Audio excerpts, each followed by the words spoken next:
पङ्गु लिङ्गायते गिरिं यत्पातमहं वन्दे श्रीगुरो दीनतारिणं वन्देऽहं श्रीगुरो श्रीयुतापदकमलं श्रीगुरून् वैष्णवांश्च श्रीरूपं साग्रजातं सहगण रघुनाथं विकान्तं सजीवम् सावधूतं सावधूतं परिजनसहितं कृष्णचैतन्यदेवं श्रीराधा कृष्णपादां सहगणा ललिता श्रीविशाखान्विताश्च नमो विष्णुपादाय कृष्णपृष्ठाय भूतले श्रीमते भक्तिवेदान्त स्वामिनिति नामिने नमस्ते सारस्वती देवे गौरवाणी प्रचारिणे निर्विशेष शून्यवादी पाश्चात्यदेशतारिणे वाञ्छाकल्पतरुभ्यश्च कृपा सिन्धुभ्येव च पतितानां पावनेभ्यो वैष्णवेभ्यो नमो नमः। जय श्री कृष्ण चैतन्य प्रभु नित्यानंद श्री अद्वैत गदाधर श्रीवासादि गौरभक्तवृंद हरे कृष्ण कृष्ण कृष्ण हरे हरे हरे राम राम राम हरे हरे। ओम नमो भगवते वासुदेवाय। ओम नमो भगवते वासुदेवाय। ओम नमो भगवते वासुदेवाय। नारायणं नमस्कृत्यं नरं चैव नरोत्तमं देवीं सरस्वतीं व्यासं ततो जयमुदीरये। नष्टप्रायेषु अभद्रेषु नित्यं भागवत सेवया भगवत उत्तमा श्लोके तिर्भवति नष्टि। कृष्णाय वासुदेवाय देवकी नंदनाय च नंदगोपकुमाराय गोविंदाय नमो नमः। गोविंदाय नमो नमः। हरे कृष्णा कृष्ण कृष्ण हरे हरे हरे राम राम राम हरे हरे। हरे कृष्णा। आपसे भक्तों से अनुरोध है कि अपने अपने वीडियोस ऑन कर लें, साउंड जरूर बंद रखें, म्यूट करें, ताकि हम जो अपना आगे की कार्रवाई प्रारंभ कर सकें। स्वागत आप सभी लोगों का। हरे कृष्णा प्रभु जी, सादर प्रणाम। सादर प्रणाम, राधे राधे। तो हम लोग चर्चा कर रहे हैं अध्याय 7। इसका शीर्षक है भगवत ज्ञान। ठीक है ना। तो भगवत ज्ञान का मतलब होता है ऐश्वर्य ज्ञान। कृष्णा प्रभु जी, दंडवत प्रणाम। ठीक है, इसका मतलब होता है ऐश्वर्य ज्ञान।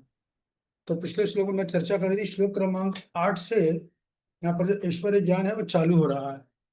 ठीक है ना, ऐश्वर्य ज्ञान चालू हो रहा है।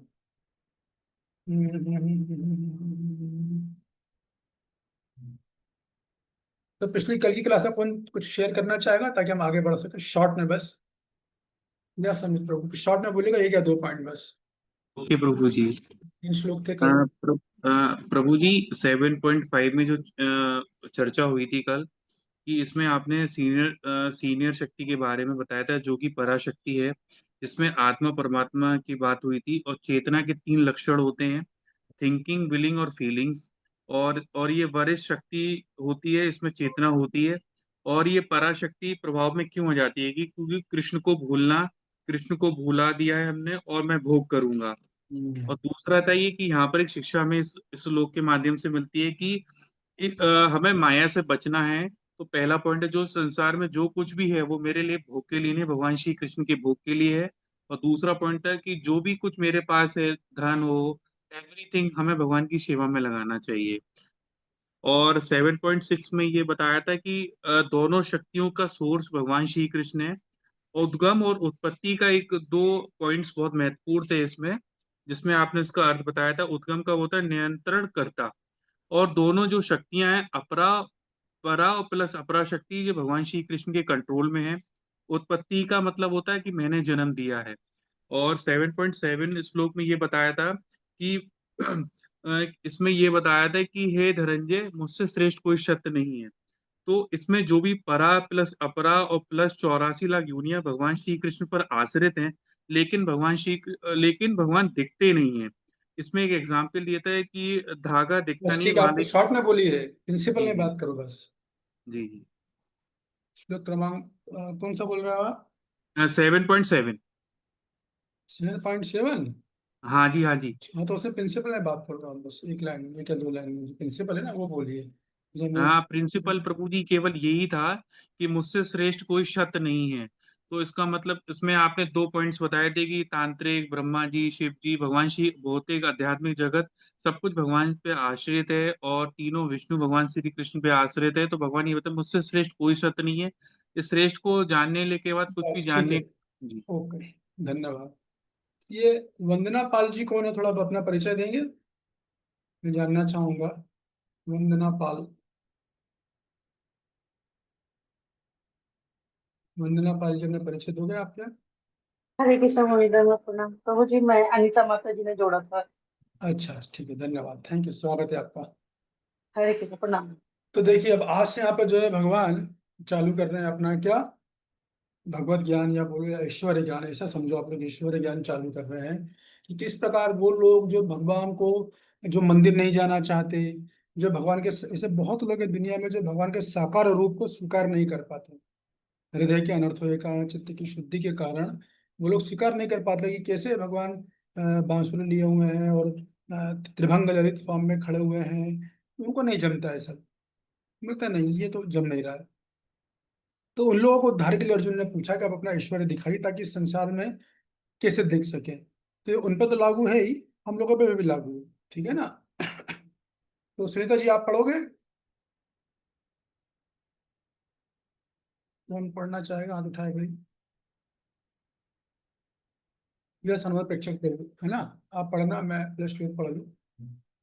रसो अपश्यम सुकौन्तेय प्रभास्मि शशि सूर्ययो प्रणव सर्ववेदेषु शब्दखे पौरुषं नृषु। अनुवाद। हे कुंती पुत्र, मैं जल का स्वाद हूँ, सूर्य तथा चंद्रमा का प्रकाश हूँ, वैदिक मंत्रों में ओंकार हूँ, आकाश में ध्वनि हूँ तथा मनुष्य में सामर्थ्य हूँ। तो देखिए, अब यहाँ से भगवान ईश्वर बताना चालू कर दिया, क्या बोल रहे हैं, मैं जल में स्वाद हूँ। तो भाई हम लोग तो जल इतने सालों से पी रहे हैं, हमें तो आज तक कभी कोई स्वाद नजर नहीं आया। चल, मेरे को वनीला एसेंस हो, स्ट्रॉबेरी एसेंस हो, मैंगो शेक, मेरे को आम का स्वाद हो, नींबू का स्वाद हो, कुछ समझ में नहीं आ रहा है। फिर भगवान क्यों बोल रहे हैं कि मैं जल में स्वाद हूँ? तो देखिए, आप भगवान जितनी भी चीजें बोल रहे हैं ना, तो भगवान ये कहना चाह रहे हैं कि हर एक वस्तु का एक सार होता है, वो सार मैं हूँ। इसे मैंने कई बार बोला है कि भक्त लोगों को हमेशा पहले सार तत्व में बात करना आना चाहिए, डिटेल में नहीं जाना चाहिए। पहले प्रिंसिपल बोलो, सार बोलो, फिर जरूरत लगे फिर डिटेल बोलना चाहिए। भगवान ने कहीं डिटेल नहीं बोलेंगे, डायरेक्ट प्रिंसिपल में बात करेंगे, मैं जल का स्वाद हूँ, खत्म। तो जल का स्वाद क्या होता है? जल का स्वाद का मतलब जल की जो जीवन की शक्ति है उसको स्वाद बोलते हैं। आप पानी, जब आपको प्यास लगेगी बहुत ज्यादा, तो आप cold drink P low, Limca P low, लस्सी पी लो, आ, जलजीरा पी लो, गन्ने का जूस पी लो, कुछ भी कर लो, आपकी प्यास नहीं बुझेगी। कुछ या कैसा भी लिक्विड आप पी लो, प्यास नहीं बुझेगी कभी। लेकिन जब जल पियोगे तभी प्यास बुझेगी। और खास तौर से इस्कॉन में तो, हमारे हम भक्तों में तो, जब लोग निर्जला एकादशी जो रखते हैं, उनको पता होता है कि अगले दिन 24 घंटे के बाद जल का स्वाद किसे कहते हैं। बल्कि अगले दिन का शाम से, सुबह से व्रत चालू किया, शाम तक समझ में आ जाता है हमको जल का स्वाद किसे कहते हैं। क्योंकि शरीर मांग रहा है आप, क्योंकि जल का स्वाद मतलब वो बॉडी की जीवन शक्ति है वो। जल में सारा स्वाद, सार तत्व तो वही है, स्वाद यानी जीवन। तो वो जल में जो जीवन तत्व है वो क्या है, वो मैं हूँ। तो देखिए भगवान बहुत सारी बातें बोलेंगे, मैं जल का स्वाद हूँ, सूर्य तथा चंद्रमा का प्रकाश हूँ। तो इसका अर्थ ये नहीं है कि हम भगवान को हटा दो अपने घरों से, मंदिरों से, और जल ला के रख दो। सूर्य चंद्रमा, भगवान को हटाओ, सूर्य चंद्रमा का पिक्चर ला दो, वैदिक मंत्रों को ला दो, नहीं, ये अर्थ नहीं है इसका। कुछ लोग ऐसा अर्थ निकालते हैं, खासतौर से कुछ अलग तरह के दार्शनिक होते हैं, वो बोलते हैं भगवान बोल रहे हैं मैं जल का स्वाद हूं, तो बस घर में जल ले आए, एक इसमें रखा, उसकी पूजा कर रहे हैं, ओम जय जगदीश हरि की आरती गाते हैं वो। क्यों? अरे भगवान ने बोला है मैं जल का स्वाद हूँ, तो बस। तो इसका अर्थ ये नहीं है। इसका अर्थ ये है कि भगवान जो चीजें बता रहे हैं, जल का स्वाद हूँ, जल में जो जीवन शक्ति है, स्वाद है ना जीवन शक्ति, या प्यास बुझाने की शक्ति बोल सकते हो आप, वो मैंने दी है जल में। वो जल की खुद की अपनी नहीं है, वो मेरे द्वारा दी गई है। इसी प्रकार जितनी आप सुनते जाओगे सब में यही बात है कि इसको आप ध्यान रखना, तो वो मेरे द्वारा दी गई है, ये मतलब है। ये सूर्य तथा चंद्रमा का, मैं सूर्य चंद्रमा तथा चंद्रमा में मूल चीज क्या है, उसका प्रकाश। तो प्रकाश कहाँ से आया, वो मैंने दिया है। भगवान के देह का, ब्रह्म ज्योति का प्रकाश जब सूर्य पे पड़ता है तो सूर्य चमकता है, और फिर वही प्रकाश जब चंद्रमा में पड़, उसकी रिफ्लेक्शन जब चंद्रमा पे पड़ती है तो चंद्रमा में, चंद्रमा की चांदनी चमकती है। इस प्रकार सूर्य चंद्र क्या करते हैं, आप देखो, पूरे संसार को प्रकाशित करते हैं। लेकिन अब प्रकाश करने की शक्ति कहाँ से आ रही है, वो मैं दे रहा हूँ, ये बात है। फिर मैं वैदिक मंत्रों में ओंकार हूँ। इसका मतलब क्या, जो वैदिक मंत्र होता है, कि प्रणव है ना, ओंकार, वो सभी वैदिक मंत्रों का मूल है, ठीक है ना। कोई मंत्र हम बोलते हैं आगे ओम लगाते हैं, तो ओम जो है वो कौन है, वो मैं हूँ। मैं यानी मैं कृष्ण हूँ, ये बात है। फिर आकाश में ध्वनि में हूँ। ध्वनि जो होती है हमेशा आकाश में ही होती है, आप बजाओगे ध्वनि आएगी, ध्वनि आकाश में गूंजती है। तो आकाश में जो गुंजनमान शब्द हो रहा है, ये क्या कर रहे हैं विद्यानगर जी, विद्यानगर विट्ठल जी, आपका कुछ खेल चल रहा है यहाँ पे स्क्रीन पर। तो वो आकाश में ध्वनि है, वो मैं हूँ। और फिर क्या, मनुष्य में सामर्थ्य, मानो आपको कोई, देखो तरह तरह के सामर्थ्य होते हैं। कोई मनुष्य का बड़ा बलवान होगा, ठीक है, कोई मनुष्य होगा वो बड़ा धनवान होगा, ठीक है, कोई मनुष्य होगा वो बहुत रूपवान होगा, कोई मनुष्य होगा वो बड़ा ज्ञानवान होगा। तो हमें देखना चाहिए कि उसमें जो भी सामर्थ्य आ रहा है वो कहाँ से आ रहा है, सोर्स देखना चाहिए। तो वो मैं हूँ। तो पूरे श्लोकों की सीरीज में भगवान ये बताने वाले हर चीज का सोर्स मैं हूँ। और ऐसा नहीं कि मेरा सोर्स उसका मेरे नियंत्रण के बाहर है, वो गुण उस वस्तु में मेरे नियंत्रण के अंदर है, मैं जब तक चाहूंगा तब तक वो रहेगा गुण, नहीं तो नहीं रहेगा। जैसे कि पाकिस्तान के एक वो थे महान बल्लेबाज, सॉरी, विश्व हैवीवेट मुक्केबाज, बहुत वो रिंग में दहाड़ते थे, I am the greatest, I am the greatest. जब सामने वालों को मार देते थे ना, मुक्केबाजी में मुक्केबाज थे वो, जब सामने वालों को दो तीन मुक्के में ही गिरा देते थे नीचे चित तक, और फिर चिल्लाते थे रिंग में घूम घूम के, I am the greatest, I am the greatest, I am the greatest, मतलब मैं सबसे महान हूँ, मैं सबसे महान हूँ, मुझसे महान कोई नहीं है। उससे कुछ समय के बाद वो हुई, ओलंपिक हुआ। तो ओलंपिक का एक नियम होता है कि मशाल होती है, ओलंपिक चालू करने के पहले एक मशाल जलवाई जाती है। तो वो जो लोग बड़े बड़े लोग हैं जिन्होंने स्पोर्ट्स में बड़े बड़े काम किए, गोल्ड मेडल लिए, उनको इनवाइट किया जाता है। मेरा वीडियो ऑफ है। उनको जो है इनवाइट किया जाता है। तो इनको बुलाया गया, मोहम्मद अली को, आप जो है मशाल जलाएंगे। हाँ ठीक है, जाऊंगा। और जब ये गए तो वहाँ के लोग दंग रह गए, क्योंकि वो आए थे गाड़ी से उतरे, व्हील चेयर में थे, उनके साथ 4 सर्वेंट थे, और उनको दिया गया मशाल जलाने के लिए। तो वो खूब ताकत लगा, जितनी उनमें शक्ति थी लगाते रहे, उनका हाथ पैर लगातार कांपते रहे, और वो मशाल नहीं जला पाए। क्यों? क्योंकि उनको पार्किंसन नाम की बीमारी हो गई थी। पार्किंसन नाम, पूरा बॉडी ऐसे हिलती है, आप दिखा होगा, लोगों का सर हिलेगा, कंधे हिलेंगे, ऐसे हिलते हैं। और वो उसका इलाज, कोई इलाज नहीं, उसका एक ही इलाज है, मौत। मेडिकल साइंस में उसका कोई इलाज नहीं। वही बीमारी हुई थी, मुझे हो गई थी, हो गई थी। अब तो भगवान जी अद्भुत कृपा से ठीक हो गई, आप भक्तों के प्रेम और आशीर्वाद से। तो वो जला नहीं पाया मशाल।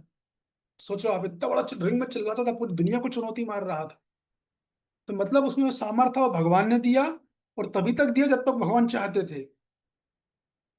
तो इसे बोलते हैं, हमने पिछली क्लास में चर्चा किया, उद्गम भी है, उत्पत्ति भी है, उद्गम भी है।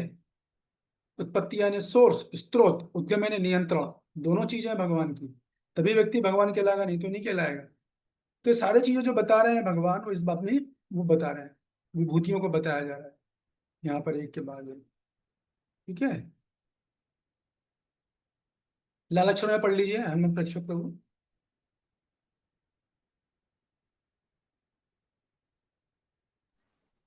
सूर्य तथा चंद्रमा का प्रकाश भी मूलतः ब्रह्म ज्योति से निकलता है, जो भगवान का निर्विशेष प्रकाश है।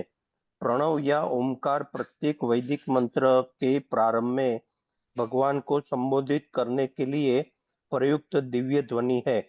क्योंकि निर्विशेषवादी परमेश्वर कृष्ण को उनके असंख्य नामों के द्वारा पुकारने से भयभीत रहते हैं, अतः वे ओंकार या उच्चारण करते हैं, किंतु उन्हें इसकी तनिक भी अनुभूति नहीं होती कि ओंकार कृष्ण का शब्द स्वरूप है।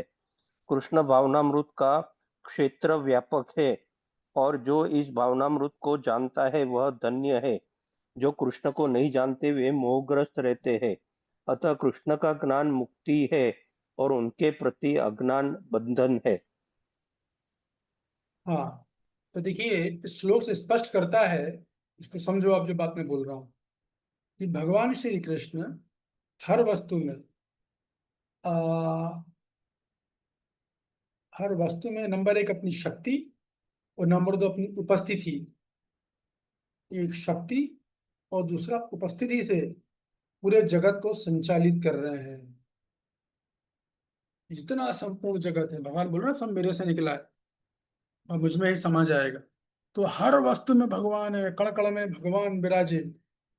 तो ये जितनी वस्तु के नाम आपने सुने और आगे सुनने वाले हैं, इसको समझ लो आप कि भगवान ये बता रहे हैं कि हर वस्तु में जो शक्ति है वो मेरे से आ रही है, और अपनी उपस्थिति के द्वारा भगवान इस जगत को संचालित कर रहे हैं। इस उदाहरण के लिए मैंने आपको बताया था कि प्रभुपाद जी के शिष्य एक बार प्रभुपाद जी को एक झरने के सामने ले गए। झरना बहुत ऊंचाई से गिर रहा था। शिष्य लोग बड़ा झरने की तारीफ करते, कितना अच्छा वातावरण है, ठंडी हवा है, हरियाली है, ये वो। प्रभुपाद जी वहां पर आप प्रभु ने देखते तुरंत बोला, हाउ कृष्ण इज पावरफुल। तो कृष्ण कितने पावरफुल, तो ऊंचाई से गिर रहा था, बहुत खलखल की आवाज आ रही थी, और नीचे एकदम झाग बन रहा था, नीचे चट्टानों पे। देखो प्रभुपाद जी को तुरंत उसमें कृष्ण दिखाई दे गए।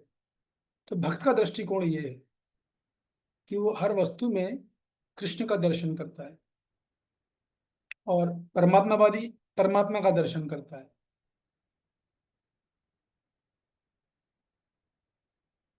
और ब्रह्मवादी नेति नेति करता है, किसी का दर्शन नहीं करता। वो बोलता है कि बस एक धम्म सत्य है, बाकी जगत मिथ्या है। वो ऐसा करता है। तो हमारे लिए क्या सीखने लायक है कि देखो हम लोग बोलते हैं भगवान का स्मरण नहीं हो रहा है, नाम जप नहीं हो रहा है, मन नहीं लग रहा है, स्मरण नहीं कर पा रहे। अरे सिंपल है भाई, दिन में 10 बार तो पानी पीते हैं हम लोग। जितनी बार पानी पियो उतनी बार भगवान का स्मरण करो। पानी पीने से हमारी प्यास बुझती है, वो किस वजह से बुझ रही है? भगवान श्री कृष्ण तो बुझ रही है। हमें ताजगी मिलती है स्नान करने से, तो कृष्ण का स्मरण कर सकते हैं हम लोग। बहुत आसान है भक्ति, इसलिए बताई जा रही है। पानी पी के आप जल जितनी बार जल देखोगे भगवान का स्मरण करोगे, सूर्य चंद्रमा को देखोगे तो भगवान का स्मरण कर सकते हैं हम लोग। किसी अच्छे रूपवान शरीर को देखा तो भगवान का स्मरण होता है।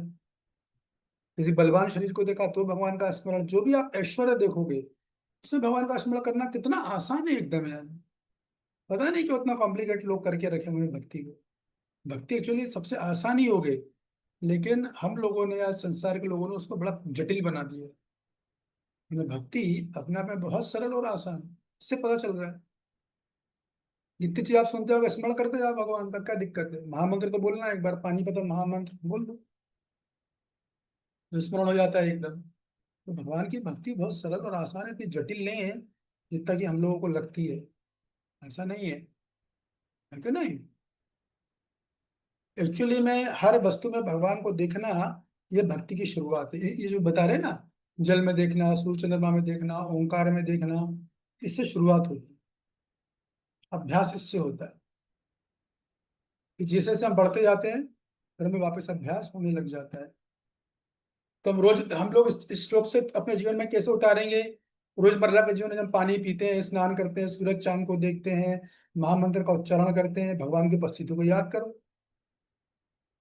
इससे क्या होगा? हमारी स्मृति में निरंतर भगवान उपस्थित रहेंगे। और संसार की जो वस्तुएं, जो भौतिक वस्तुएं हैं, वो भी हमको ईश्वरीय प्रेरणा देंगी। तो इस तरीके से हम चारों तरफ कृष्णा से घिरे हुए हैं। हम चारों तरफ कृष्णा से घिरे हुए हैं। तो मैं आपको एक लीला सुनाता हूँ प्रभुपाद जी की, तो आपको समझ में आ जाएगा। ठीक है।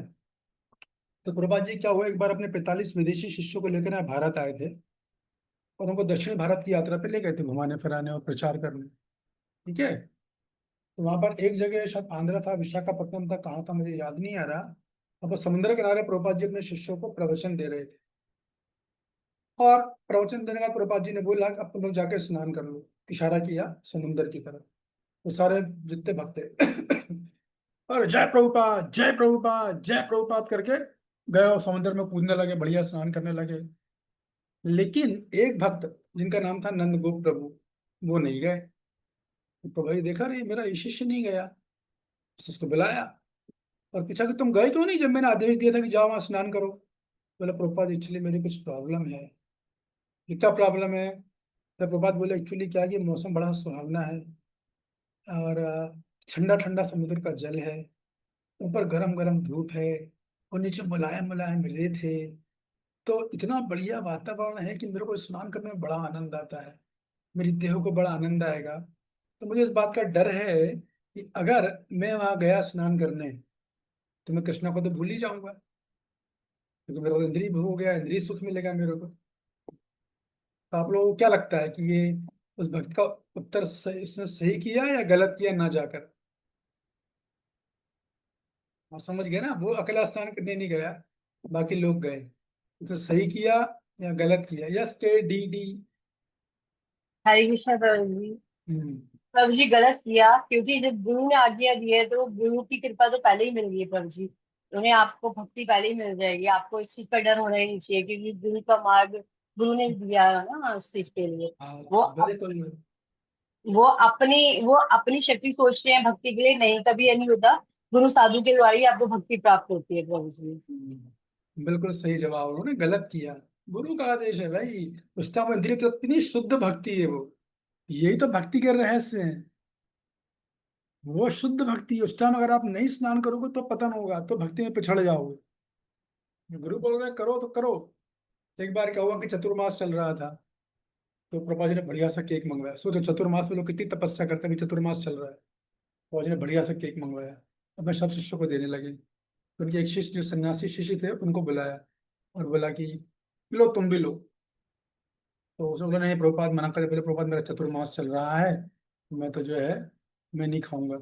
क्यों करो चतुर्मास? बोला प्रभुपाद जी थोड़ा ग्रह नक्षत्रों की दशा ठीक नहीं है। उसके लिए करा। प्रभुपाद जी ने बोला मेरे एक लात से ना जितने ना ग्रह नक्षत्र है वो सब के सब लाइन में आ जाएंगे, चलो खाओ इसको।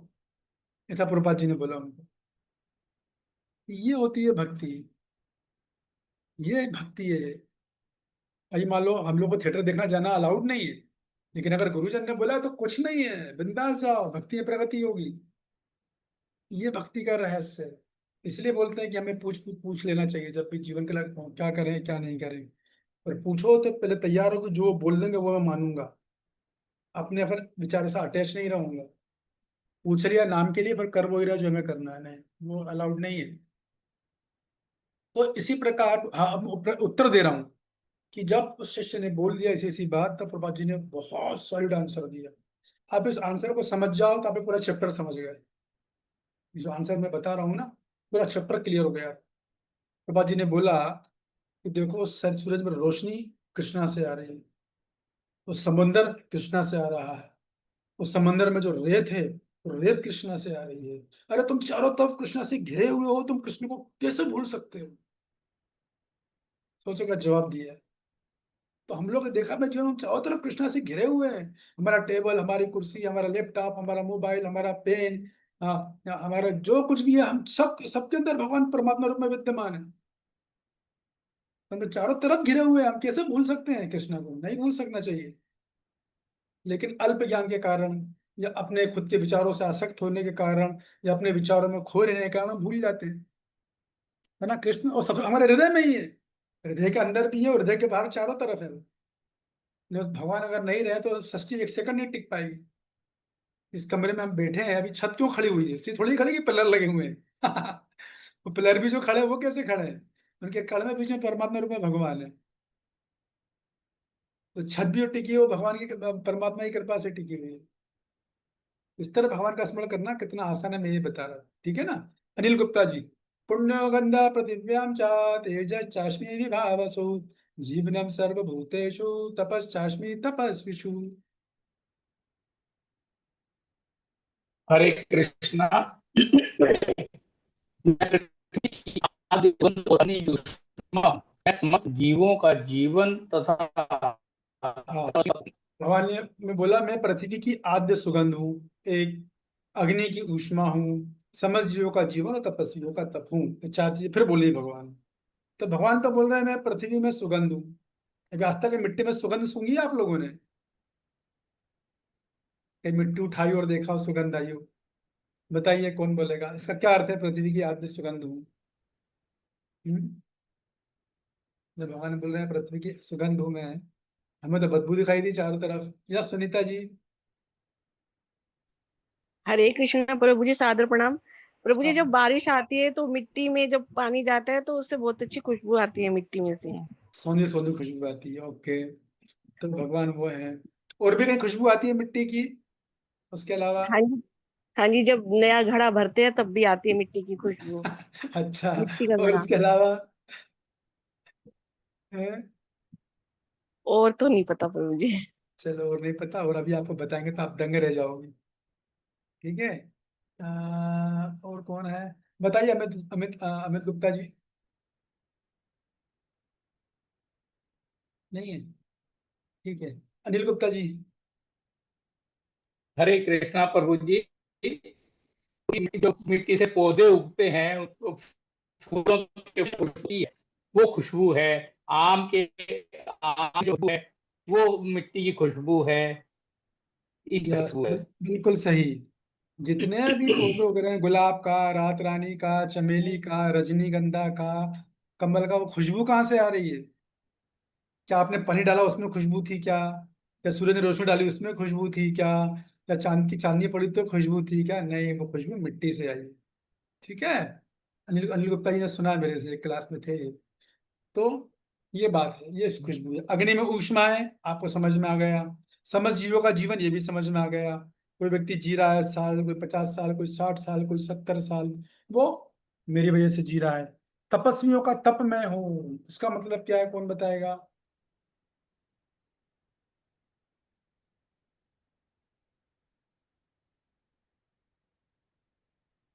तपस्वियों का तप मैं हूँ। देखिए, तपस्वी लोग क्या बड़े कठोर साधना करते हैं, है ना।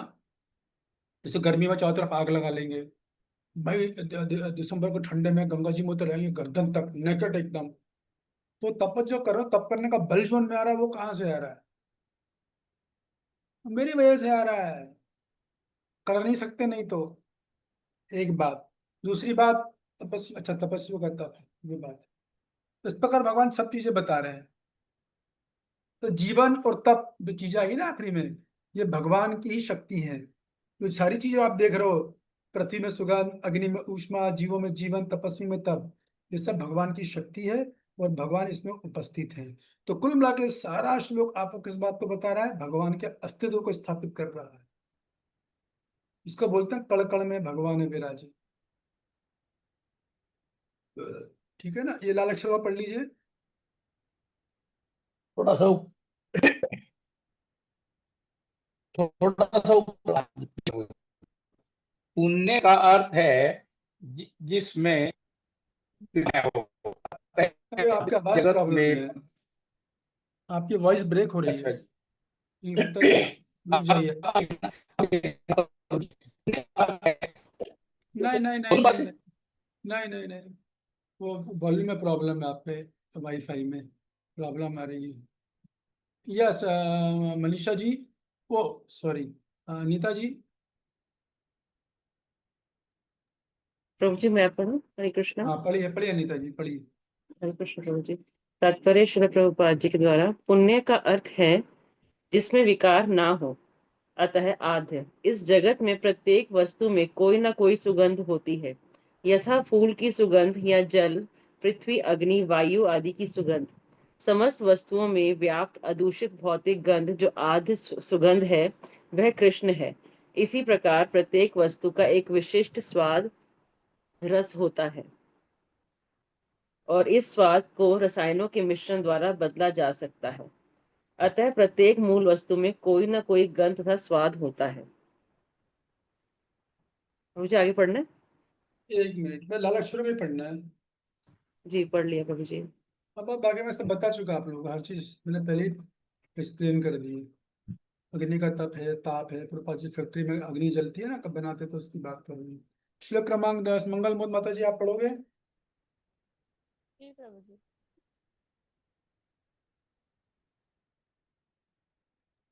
जी प्रभु जी पढ़ूंगी।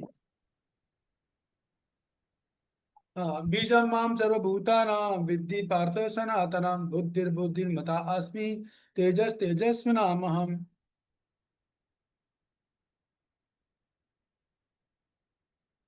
पढ़िए, क्या हुआ? नीलांचल माता जी आप पढ़ पाओगे क्या? हरे कृष्णा प्रभु जी। आप जी पढ़िए। प्रभु। प्रभु जी तात्पर्य पढ़ना सारा के लाल अक्षर वाला पढ़ना है? ये पहले तो अनुवाद पढ़ना है। ठीक है प्रभु जी। नहीं, मैंने हे श्लोक पढ़ दिया ना। जी जी प्रभु जी। हाँ, हे पृथा पुत्र, यह जान लो कि मैं समस्त जीवों का आदि बीज हूँ, बुद्धिमानों की बुद्धि तथा समस्त तेजस्वी पुरुषों का तेज हूँ। हाँ है प्रथा पुत्र। ये जान लो कि मैं समस्त जीवों का आदि बीज हूँ। ठीक है, बुद्धिमानों की बुद्धि तथा समस्त तेजस्वी पुरुषों का तेज हूँ। तो मैं समस्त जीवों का आदि बीज हूँ। कोई बताएगा, समझाएगा क्या अर्थ है इसका? यस, अली गुप्ता जी आपके साथ प्रॉब्लम ये आ रही है कि आपकी वॉइस नहीं आ रही है, फूट रही है, ब्रेक हो रही है। आपका इंटरनेट का इशू है या साउंड इशू है, क्या है? कुछ और दिक्कत होगी। हनुमंत प्रेक्षक प्रभु आप बताना चाहोगे? मैं समस्त जीवों का आदि बीज हूँ, इसका क्या अर्थ है? प्रभु जी, ये ईशोपनिषद में जो मंत्र दिया गया है उसका थोड़ा डीप का है कि ओम पूर्णमिदम पूर्णात पूर्णमुदच्यम, वो जो है हाँ हाँ कि हाँ। उसी का सार है कि समस्त जीव मतलब उन्हीं से निकलते हैं। और जो है ठीक है, मैं जी सिंपल धारणा में समझाता हूँ। देखो, बरगद होता है ना, पीपल का वृक्ष, आप लोग सबने देखा होगा। उसका बीज कितना छोटा होता है, देखा आप लोगों ने? कितना सा बीज होता है। उस बीज के अंदर इतना बड़ा वृक्ष समाया हुआ है। भले आपको दिख नहीं रहा है, आप चाहो तो लगा दो मिट्टी में, निकल आएगा वो वृक्ष। इसी प्रकार जितनी भी 84 लाख योनियां हैं, इतना बड़ा वृक्ष 84 लाख योनि का, भौतिक प्रकृति का, है ना। भौतिक परा और अपरा शक्ति हमने पिछली क्लास में चर्चा कर लिया, वो आपने सुन भी लिया, मैंने समझा भी दिया। अब चर्चा नहीं करेंगे वो क्या होती है। तो उनका बीज में हूँ, मतलब मेरे से निकलती है। जिस प्रकार बीज डालने से पौधा वृक्ष निकलता है ना, तो बीज में तो सब कुछ रहता है, फल फूल पत्ती सब है बीज में, बस लगाना है। तो वैसे ही मैं समर 84 लाख योनियों का पराशक्ति अपराशक्ति का मूल बीज हूँ। बुद्धिमानों की बुद्धि में हूँ। जब भी कोई बुद्धिमान आदमी देखते हो, बड़े ज्ञानी व्यक्ति होते हैं, देखो ज्ञान और बुद्धि दोनों अलग अलग चीजें होती हैं। बुद्धिमानों की बात, लोग बड़े बुद्धिमान होते हैं, बहुत तीक्ष्ण बुद्धि को होते हैं। किसी भी चीज का उनको कुछ बोलोगे वो खटाखट उनका आकलन कर लेते हैं, और गणना लगाने में एक्सपर्ट होते हैं एकदम, है कि नहीं? हाँ, तो अपना क्या बात है, तो गणना लगाने में बड़े एक्सपर्ट होते हैं। आकलन करने से पता चल जाता है आदमी कितना बुद्धिमान है। कुछ ऐसे बुद्धिमान लोग हैं जिन्हें कैलकुलेटर की कभी जरूरत ही नहीं पड़ती। नो, खुद ही खट खट गणित कर देते हैं। कुछ लोग सुनने में बहुत समझ जाते हो, कोई बात बोले एक बार में बात का मर्म समझ जाएंगे। कुछ लोग हर बार बोलना पड़ता है, कुछ लोग एक बार में समझ जाते हैं। तो बुद्धि जो आ रही है वो कहाँ से उम्मीद दे रहा हूँ। फिर समस्त तेजस्वी पुरुषों का तेज में हूँ। जो भी तेजस्वी पुरुष होते हैं, जिनका आप देखोगे, जिनके चेहरे में कभी जो कभी साधु संत होते हैं, या हिमालय पे आप जाओ या जंगलों में कहीं जाओ, या कहीं पर भक्त लोग के भी चेहरे में तेज चमकता है ना, दूर से। तो वो तेज जो है वो कहाँ से आ रहा है? वो मैं हूँ। तो आप बस ये समझ लो, ये सारी बातें भगवान इसलिए बता रहे हैं कि इससे हम पता, ये कण कण में भगवान की सत्ता है, और उसको देखकर हम जो है भगवान का स्मरण कर सकते हैं। मूल बात ये है, इसको आप समझ जाओ। लाल अक्षर वाला पढ़ लीजिए। जी प्रभु जी। प्रत्येक जीव 84 लाख योनियों के अंतर्गत है, जिनमें से कुछ चर हैं और कुछ अचर हैं। अतः आदि रूप में कृष्ण समस्त वस्तुओं के उद्गम है, वे मूल हैं। जिस प्रकार मूल सारे वृक्ष का पालन करता है, उसी प्रकार कृष्ण मूल होने के कारण इस जगत के समस्त प्राणियों का पालन करते हैं। बस। तो भगवान ने क्या बोलते हैं अपना, हो गया, प्रथा पुत्र को भगवान ने सब समझा दिया। ठीक है पुत्र, मैं सबका आदि बीज हूँ, आदि कलमश हूँ, सबका उद्गम, फिर आया उद्गम मैंने नियंत्रण में हूँ। ये सारी बातें समझ में आ गई। श्लोक क्रमांक जा रहा, स्कोर करके फिर हम 5-7 मिनट में खत्म कर देंगे। बलम बलता हम चाहम काम रागा विवर्जितम धर्म वृदो भूतेषु कामो अस्मि भरदृष्वा। कौन पढ़ना, कोई कौन पढ़ेगा? हाथ उठाया। पद्मनेत्री माता जी, आपने हाथ उठाया था ना?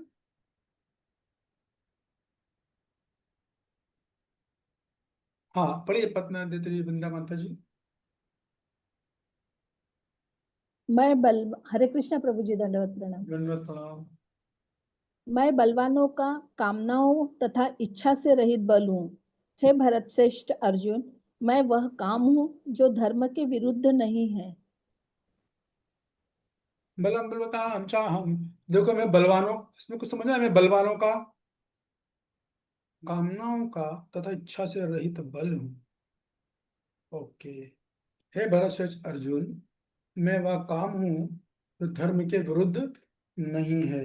ठीक है ना? एक बात तात्पर्य भी पढ़ लीजिए। तात्पर्य श्रील प्रभुपाद जी द्वारा, बलवान पुरुष की शक्ति का उपयोग दुर्बलों की रक्षा के लिए होना चाहिए, व्यक्तिगत आक्रमण के लिए नहीं।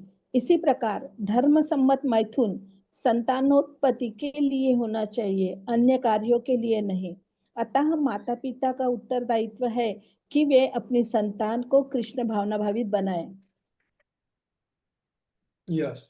तो देखिए, बलम बलवता हम चाहम, देखो दुनिया में तरह तरह के बल है। मैंने फिर बताया था, किसी के पास धन का बल है, किसी के पास रूप का बल है, किसी के पास जो है शरीर का बल है, किसी के पास मन का बल होता है। देखो सारे बल तो फिर भी अपने आप में एक विभूति है भगवान की।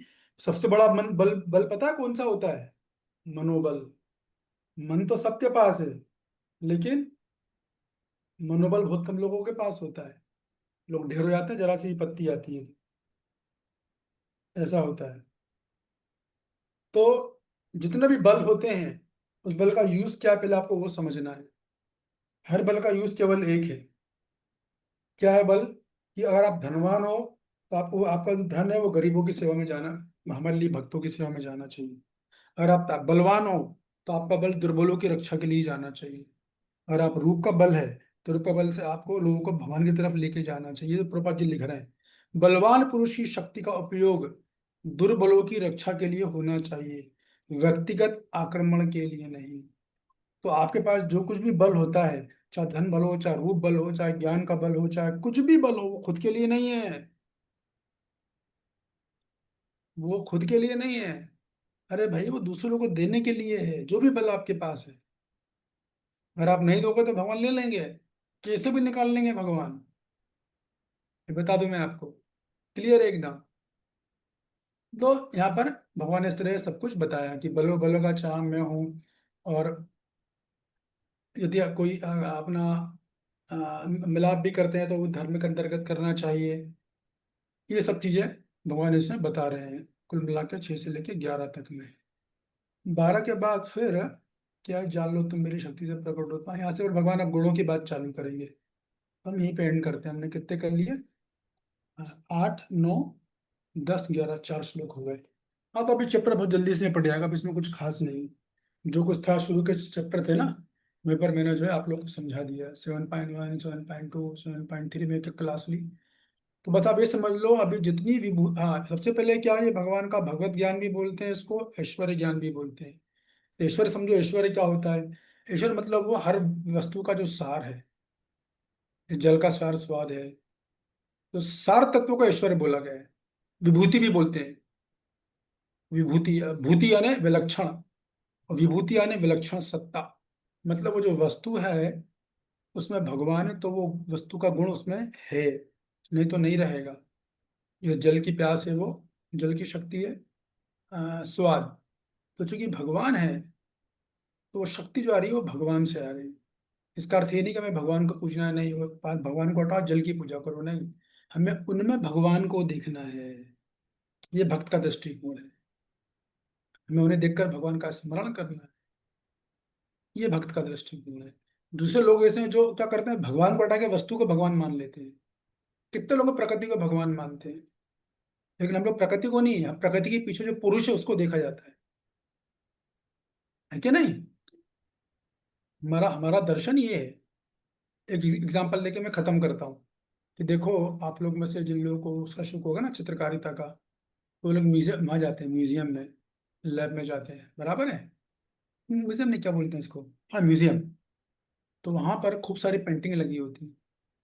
अभी एक पेंटिंग को ऐसी कीमत है, एक पेंटिंग लगी उस पर मात्र 500 रुपये का सामान भी नहीं, 250 रुपये का कैनवास का कपड़ा है और 250 रुपये के कलर, 500 रुपये की कीमत है। लेकिन आप पूछो कितने की पेंटिंग है, खरीदने वाले जाते हैं तो वो बोलते हैं 500 रुपीज, और सॉरी 5 लाख। 5 लाख। वो जो आदमी जिसको ज्ञान नहीं है वो तो ये बोलेगा इसमें 500 रुपये का सामान नहीं है भाई। कोई व्यापारी चला गया, व्यापारी बुद्धि वाला, तो ये तो कलात्मक चीजें है ना, वो बोलेगा सर 500 रुपये का सामान नहीं है तुम्हारा, कपड़ा और वो फ्रेम मिलाकर 100-200 रुपये कलर है, 500 का सामान नहीं, तुम 1000 ले लो। 5 लाख किस चीज के ले रहे हो? और है क्या उसमें? एक नदी है, एक सूरज है, एक तालाब है, और कुछ पहाड़ दिखा रहा है, वो भी कलर से बना है 50 रुपए के। गलत है ये तो एकदम। तो क्या कहना है आप लोगों का, कौन उत्तर देगा? एक पेंटिंग है उसकी कीमत मात्र 500 रुपए, लेकिन पूछो तो बिक्री है 5 लाख की। यस प्रियंका जी बोलिए।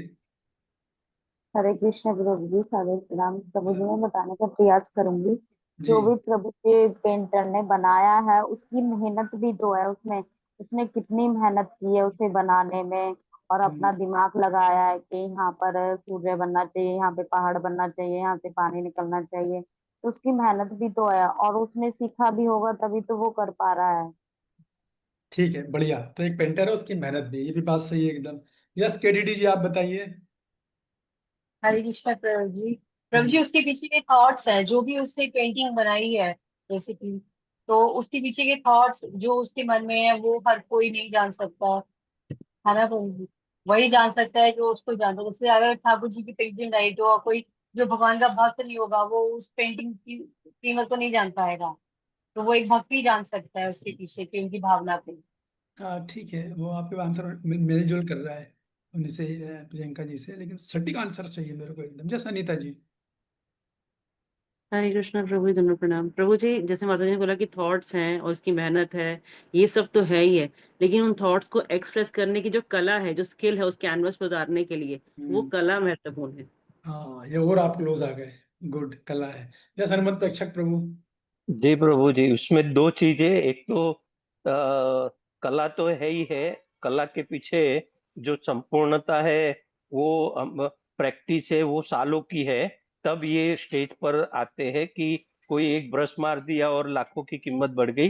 पर उसी के पीछे भगवान की कृपा है, कृपा के बगैर ज्ञान नहीं आ सकता, कृपा के बगैर संपूर्णता नहीं आ सकता, तो भगवत कृपा भी जरूरी है।